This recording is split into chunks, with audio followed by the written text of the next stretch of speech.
আসসালামু আলাইকুম ওরহমতুল্লাহ। রমজান মাস, রজব শাবান মাস আসলেই আমরা একটা হাদিস খুব বেশি প্রচার করি, সেটা হচ্ছে যে আল্লাহ নবী সাল্লাল্লাহু আলাইহি ওয়াসাল্লাম বলেছেন, আল্লাহুম্মা বারিক লানা ফি রজাবিন ওয়া শাবান ওয়া বারিক লানা ফি রমাদান। এই হাদিসটাই কিছু কিছু শব্দে আছে ওয়াবাল্লিগনা ফি রমাদান, ওয়াবাল্লিগনা রমাদান। হাদিসটি বর্ণনা করেছেন আনাস বিন মালিক, সাহাবী, বিখ্যাত সাহাবী। তিনি বর্ণনা করেছেন।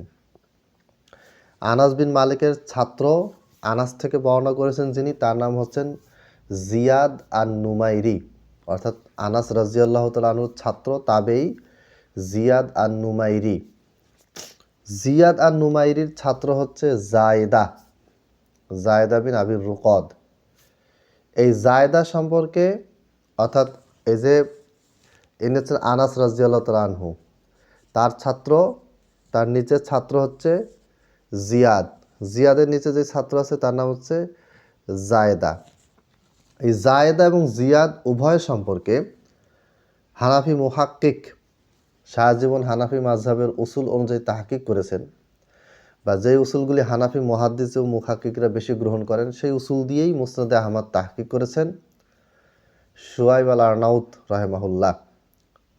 তার তাহকিক আমি কখনো প্রমোট করি না, কিন্তু এটা হানাফিদের উদ্দেশ্যে ভিডিওটা, এই জন্য তার তাহকিকটাই দিচ্ছি।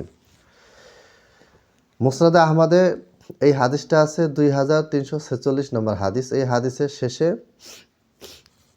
শুআইব আল আরনাউত রাহিমাহুল্লাহ এবং তার যে টিম, যেই টিমের প্রধান ছিলেন শুআইব আল আরনাউত, তো তারা লিখেছেন ইসনাদু দাঈফ, এই হাদিসটার সনদ দুর্বল।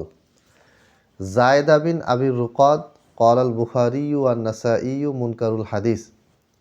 এই জায়েদা যে রাবি আছেন তার সম্পর্কে ইমাম বুখারী এবং ইমাম নাসাই বলেছেন তিনি হচ্ছেন মুনকারুল হাদিস, অত্যন্ত নিম্নমানের পরিত্যক্ত বাতিল রাবি। ওয়াকালা আবু দাউদ লা আরিফু, আমি চিনি না, ইমাম আবু দাউদ বলেছেন লা আরিফু খবরাহু, তার বর্ণিত খবর তথ্য হাদিস সম্পর্কে আমি কিছু জানি না।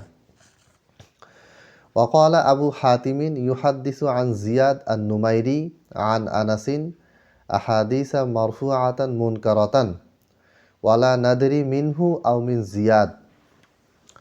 এই যে জায়েদা, তিনি জিয়াদ হতে এবং জিয়াদ আনাস হতে এই সনদে মারফু মুনকার হাদিসসমূহ বর্ণনা করতেন। নবী সাল্লাল্লাহু আলাইহি ওয়াসাল্লাম থেকে হাদিস বর্ণনা করতেন, এটাকে বলে মারফু। আর মুনকার মানে হচ্ছে এখানে পরিত্যক্ত বাতিল। মুনকারের একাধিক অর্থ আছে, কিন্তু এখানে বুখারী এবং নাসাইয়ের কথা এসেছে, তার মানে হচ্ছে, এবং আবু হাতিমের কথা এসেছে, তারা মুনকার বলতে একেবারে মাতরুক, পরিত্যক্ত, বাতিলযোগ্য, নিক্ষেপযোগ্য হাদিস বুঝান। তো ইমাম আবু হাতিম বলতেছেন যে জায়েদা এই হাদিসটা কি আসলেই ওয়ালা নাদরি মিনহু আও মিন জিয়াদ, ঠিক আছে, এই হাদিসটা আসলে কার থেকে তিনি বর্ণনা করেন, জিয়াদ থেকে, কার থেকে, এটা আমরা আসলে জানি না। ওয়াহুয়া ইবনু আবদুল্লাহি, আর জিয়াদ আর নুমাইরি, অর্থাৎ আনাসের নিচে যার নাম আছে জিয়াদ, তার সম্পর্কে তথ্য দেওয়া হচ্ছে যে তিনি হচ্ছেন ইবনে আবদুল্লাহ। দআফাহু ইবনু মাইন ওয়া আবু দাউদ, ইমাম ইবনে মাইন এবং আবু দাউদ তাকে জয়ীফ বলেছেন। ওয়াকালা আবু হাতিম ইউকতাবু হাদিসুহু, তার হাদিস লেখা যাবে, এবং আবু হাতিম বলেছেন যে তার হাদিস লেখা যাবে। ওয়ালা ইউহতাজ্জু বিহি, কিন্তু এটা দলিল প্রমাণ হিসেবে পেশ করা যাবে না, উপস্থাপন করা যাবে না। ওয়াজাকরাহু ইবনু হিব্বান ফি সিকাত, ইমাম ইবনে হিব্বান রাহিমাহুল্লাহ তাকে কিতাবুস সিকাতে উল্লেখ করেছেন। ওয়াকালা ইউখতিউ, এবং তিনি বলেছেন যে জিয়াদ আন নুমাইরি তিনি ভুল করেন। সুম্মা যাকারাহু ফিল মাজরুহিন, অতবার ইবনে হিব্বান রাহিমাহুল্লাহ তাকে আল মাজরুহিন, সমালোচিত রাবিদের কিতাবে এই জিয়াদ আন নুমাইরিকে উল্লেখ করেছেন। ওয়াকালা মুনকারুল হাদিস, এই জিয়াদ হচ্ছে কি মুনকারুল হাদিস, এটা একটা সমালোচনা। মুনকারুল হাদিস মানে সে পরিত্যক্ত, বাতিল। আর ইমাম আহমদ সহ কিছু মুহাদ্দিস এটা অন্য অর্থে ব্যবহার করতেন। ইয়ারুই আন আনাসিন আশিয়া, তিনি আনাস থেকে হাদিস বর্ণনা করতেন লা তাশবাহু হাদিস সিকাত, যেটা সেকা রাবিদের হাদিসের সাথে সামঞ্জস্যশীল বা সাদৃশ্যপূর্ণ নয়। লা ইয়াজুজুল ইহতিজাজু বিহি, তার বর্ণিত হাদিস দ্বারা দলিল প্রমাণ করা যাবে না। এরপরে তিনি তাখরিজ করেছেন এই হাদিসটা আরও কোন কোন কিতাবে আছে। ইবনু সুন্নি আমালুল ইয়ামি ওয়াল লাইলাতে বর্ণনা করেছেন, বাইহাকি শুআবুল ঈমানে বর্ণনা করেছেন, ইমাম বাজ্জা বর্ণনা করেছেন, আবু নুআইম হিলিয়া গ্রন্থে বর্ণনা করেছেন। প্রত্যেকটাতে জায়দা নামক রাবি আছে।